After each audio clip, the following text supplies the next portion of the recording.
Most of you here have traditional values and you appreciate monogamous relationships. Am I right? So you do not want to be in this polyamorous game.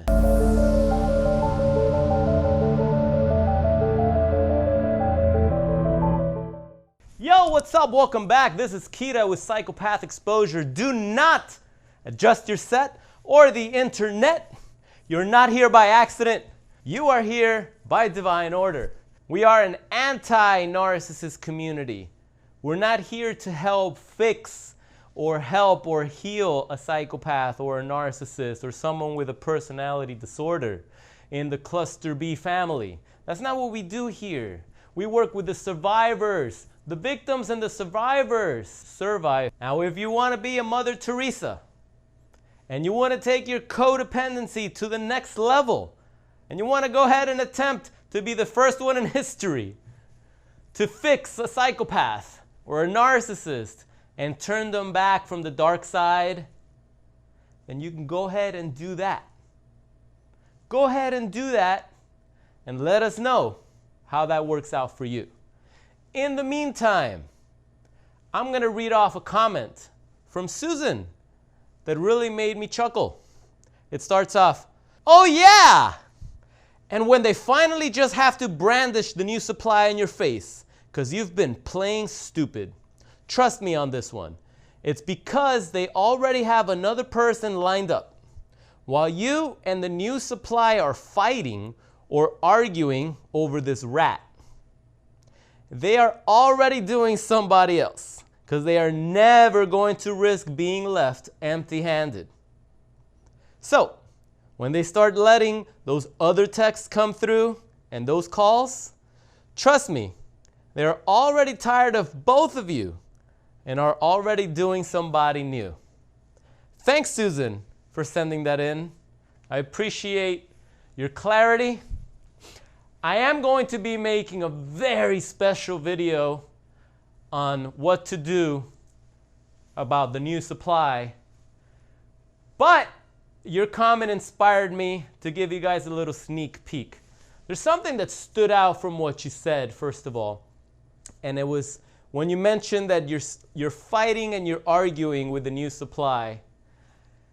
Guys, do not fight or argue with the new supply. Let that new loser, deadbeat, piece of crap white knight go run into a brick wall. There is nothing you can do to warn the new supply of the narcissist's ways. They are too deep into the spell. They want to win. They see you as the person that's in the way. Your name has already been smeared. They do not know the full story, and they are deeply, deeply intoxicated with the addiction and possibly the trauma bond from the narcissist. And when they come to you, or if you're going to them, which I suggest, don't ever seek them out. If they seek you out, that's a different story, and I will be making a video about that. But do not ever, ever go seek out the new supply to warn them or anything like that, because that's just going to backfire on you 100% of the time. So if you find yourself in a situation where you're fighting and arguing over anybody, whether they're a narcissist, whether they're a psychopath, whatever the hell they are, even if they have no personality disorders, you should never be fighting anybody for your partner. Your partner chooses to be with who they want to be. If there's another player in the game, tell them to go fuck themselves. It's as simple as that. You do not want to be with someone that's choosing between two contenders. This is not a game show. This is not a game show. Most of you here have traditional values and you appreciate monogamous relationships. Am I right? So you do not want to be in this polyamorous game. You do not want to be in a situation where they're dangling a carrot and future faking you and comparing you and triangulating you. Susan, what I took from your message, clear as day, is that there was some triangulation going on there. Triangulation. The narcissist is in the background, like the puppet master, right? Just playing their game and watching you and the new supply go at it. You're fighting over what? Over this toxic person? Is that the prize? Is that the prize? Is that what you're fighting for? Because let me tell you, even if you win, what is winning? What are you getting? You're getting someone that's been an infidel. You're getting someone that has proven to be untrustworthy. You're getting someone that was clearly okay entertaining another lover and throwing them in your face. This person will never be loyal. This person will never respect you if you give them another chance. They will cheat again. They will play this game again. Now, I do agree with you. If it's gotten to the point that they don't give a damn about hiding those phone calls or texts anymore, they probably have another player lined up. Now there's 3 players in the game. Mind you, the psychopath is the game. The psychopath is the AI. You're playing its game. You're the first player. The new supply was the second player, and now there's probably a third player. That's the one that they're mostly excited about now, because it's too exhausting to manage the both of you right now. It's like, oh, I don't got time for this. I don't got time for you. You're always accusing me. You think I'm cheating on you? No. And God knows what they tell the other person. And now both of you are going back and forth, believing what you want to believe, fighting over that person, because no matter how you think that's going to play out, the two of you are never going to be friends. That's never going to happen. Especially the new supply. Okay, if you've been there for a while, if you're the one that's been in the longer situation and they're new, they're intoxicated with all the love bombing now. You're in their way. They want to beat you. They're not your friend, no matter how that goes. So this bickering, going back and forth, that's narcissistic supply to your abuser. I'm sorry. Your abuser is just loving that. I can only hear it now. Him talking to his friends. Yeah, I got these 2 chicks fighting over me. It's fucking great. That's the conversation that he's having with his people. You mean nothing to him. You mean nothing. And the other person means nothing either. Right now, the focus probably is on that new player. And the smear campaign that's going on when they're talking to that new player is like, oh my God, I have 2 crazy ex-stalkers. Oh my God, it's bad enough to have 1 stalker, but I have 2 stalkers. I remember my psychopath ex from a long ago had 2 stalkers.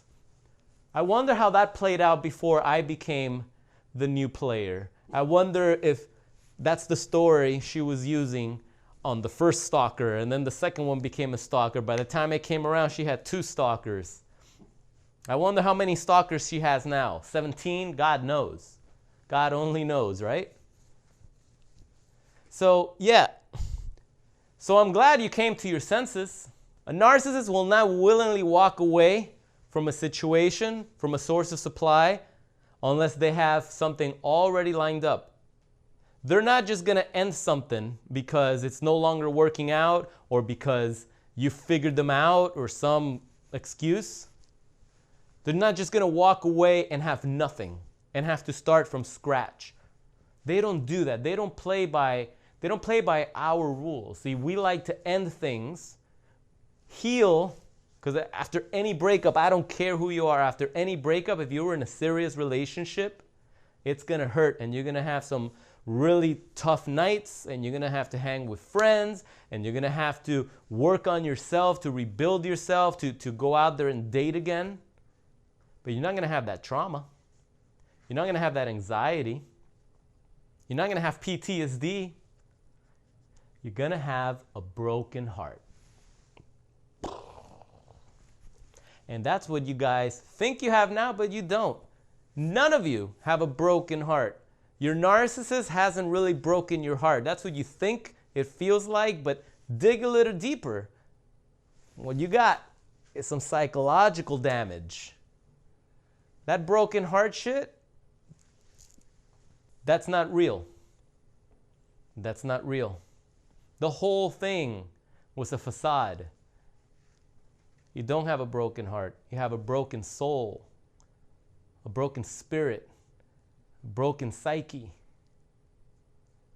Not a broken heart at all, because you were never getting love to begin with. They were never in love with you. You never felt like they were in love with you. There was always something wrong. There was always something missing, some emptiness to it, right? So it's not a broken heart. But do not doubt the narcissist already has another meal ticket lined up.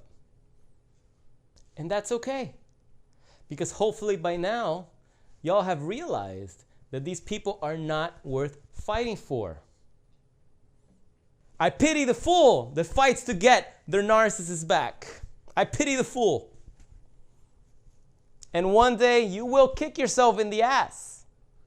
Because even if you do get them back, even if you take them back after a Hoover attempt, it's never ever going to be like it was in the beginning. And you're never going to trust them. You're never going to be able to look at them and believe a word they say. You're always going to second guess what they say.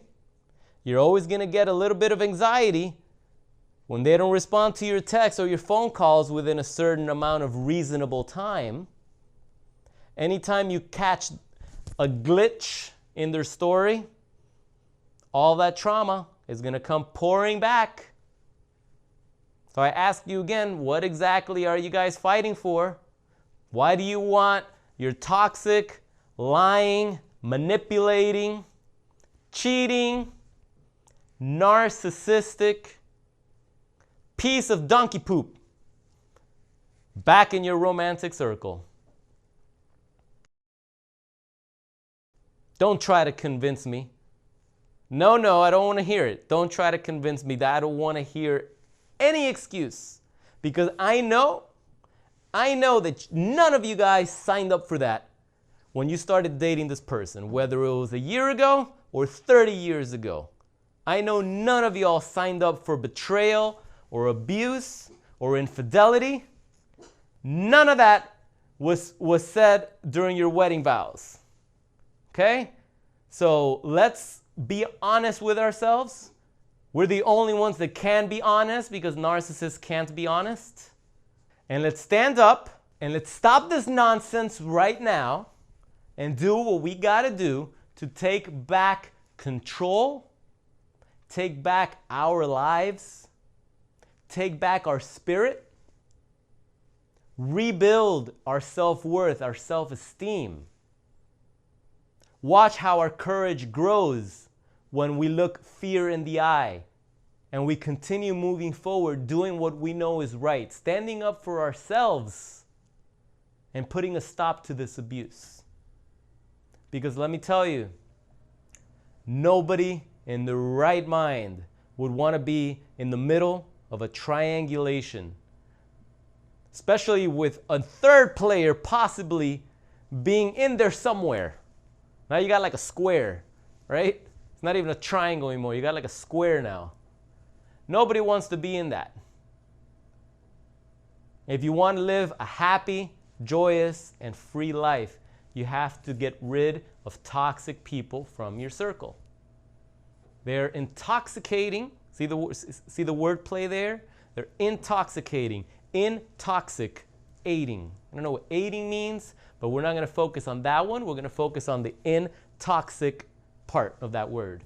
That means you're in toxicity.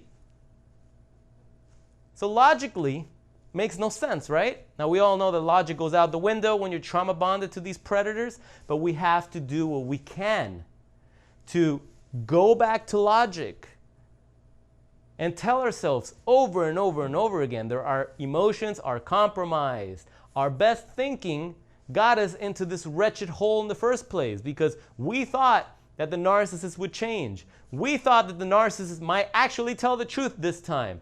We thought the narcissist might actually choose us this time. And we were always wrong. So stop listening to your emotions and start doing what you know you have to do, whether you feel like it or not, because I don't give a damn how it feels. I can tell you that it's going to feel worse when another year goes by and you're still watching these videos wishing that you would have done something by now, because a year ago things were not as bad as they are now. And 2 years from now, things will be worse, and you'll be looking back 2 years ago saying, damn, and I thought that was bad. And I had no idea my narcissist could do this. And they did. All of your greatest fears came to fruition at the hands of the narcissist. Don't ever tell the narcissist your greatest fears, because they will execute those and bring those to life to perfection, and that's how they'll discard you. They'll discard you in the worst possible way. So don't ever reveal that information. Once you know you're dealing with someone like this, do not open up yourselves to them anymore. Do not tell them any more secrets. Do not tell them how much they're hurting you, how it feels. No more volunteering information. Need to know basis only, gray rock method, no contact, working on that exit strategy. You gotta go. Because believe me, it only gets worse from here if you stay. So thanks for watching to the very end, guys. As I always mention in my videos, it's a pleasure helping as many people as I can. Thanks for engaging in the comments, helping each other. I love seeing the community grow. Especially love seeing comments like this, because even though the situation was pretty bad at some point, you can tell that Susan wisened up. And she was like, that's it, I've had it. I'm onto your game. This was what's going on. I knew there was somebody else. And we got to be able to admit that and to voice it. Because a lot of times we knew. Our gut was screaming at us. We knew, we were just afraid to face the truth. I can help you get a little more clarity on your situation and help you move forward from a toxic entanglement like this. Because I know your friends don't understand, and it feels like you don't have much of a support group in the real world. So we're here on the internet doing things, but you know what? God has a way of putting the right people in your lane and sending the help that you need. And God will continue doing that, sending you lifelines, sending you lifelines. And every time you reject it and your situation gets worse, another lifeline comes. But if you don't take your lifeline, don't complain when your life gets worse. Because at the end of the day, it's up to you. How bad do you want to get better? How bad do you want it? When the pain of the pain is greater than the pain of change, change will occur. So if you guys are ready to start making changes in your life, reach out to me at info@psychopathexposure.com, and we can talk about setting up some private one-on-one coaching sessions so that we can put together some action steps and a plan that's going to help you develop the courage to do what you need to do, to execute, to turn this whole nightmare, turn it all around, get back control of your life, to be the person that you used to be, and better, because believe me, when you start coming out of this at the other side, things get so much better, your life gets so much better, you get so much better. If you can conquer narcissistic abuse, there's nothing that can get in the way between you and success, because you conquered one of the most difficult, psychologically damaging traumas known to mankind. I didn't say it's the worst, but it's one of the worst. If you can overcome that, and I know you can because I did it, the sky's the limit. And every day that you waste and you stay in that relationship, hoping it's going to get better, your life's going to pass you by. I guarantee. I guarantee. So don't hesitate to reach out. I would love to work with you. And in the meantime, keep fighting the good fight. Put yourself first. Healing is a selfish process. You got to put yourself first. For way too long, you put the narcissist first. It's time to start putting yourself first. If you like this video, if you got some value out of it, I'd appreciate a thumbs up. Hit a like on the video. And if it's your first time on the channel, please subscribe and click on the little bell icon so that you'll get notified when I drop a new video. Till next time, guys, my name is Kita. This is Psychopath Exposure. Thanks for stopping by. I'll catch you guys in the next video. Peace.